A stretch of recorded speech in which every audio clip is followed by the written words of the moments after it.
the script. You know, I read the script and I was drawn to the character of John Kennex, a character who's been in a coma for 2 years, who wakes up to find that he has a completely robotic leg, that he is responsible for the loss of a massive loss of life within his team, and is pushed into the front line of trying to protect and serve humanity.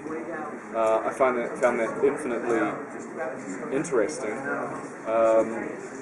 A character who is searching for himself and finds answers in the most unlikely source, which is his synthetic partner. He's a character who has an aversion to technology, and he's partnered up with a robot, and, you know, ironically the robot is almost more human than human. I found that interesting. Character and story aside, obviously it was the opportunity to work with Joel Wyman, who I'm a huge fan of. I love Fringe. It was a really smart show. It wasn't like a stereotypical dumbed down show, you know. It was a smart show, and so that was interesting. I knew that going into it, the stories were going to be smart, that we were not going to talk down to an audience. And then obviously it was my continuing relationship with J.J. Abrams, who really drew me into the project. I wasn't looking to do television, but once I started looking at all of the elements involved, I thought, how could I turn this down? This could be really, really cool. How's the experience been different between TV and movies and everything?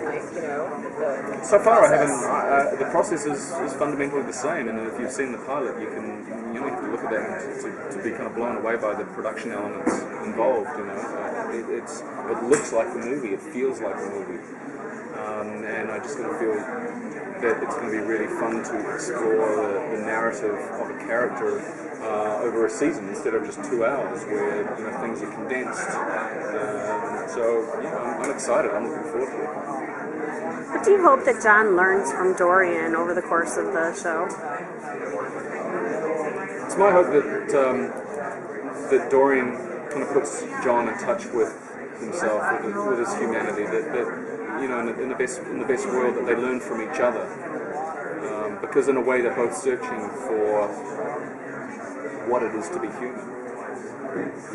John does not remember vast tracts of his life.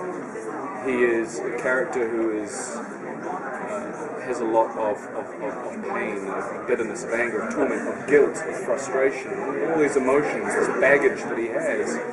And, I think consequently he's quite closed off. And I think that Mike Leahy's character, Dorian, is a wonderful kind of mechanism for opening him up a bit, softening him up a bit over time. The point where we discover John in this pilot, John's not John yet. He's just coming off a really kind of a heavy deal.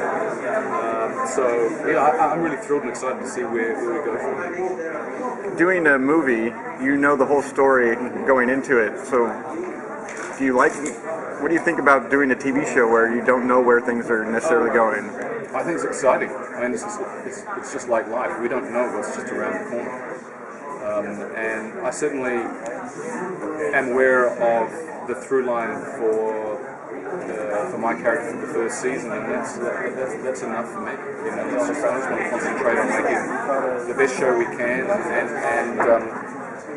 and delivering really interesting, compelling characters who are accessible, identifiable, and dealing with stories that we can all relate to and empathize with, showcased against the canvas of this slightly futuristic world. And to me that's interesting, the technology that is in Almost Human, it's coming.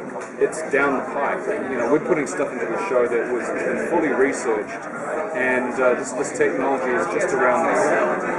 And I don't think of this show as a science fiction show. It's a slightly futuristic show. It'd be like we're a cop show in the early 90s that has characters walking around with these phones. That's never going to happen. Thank you so much.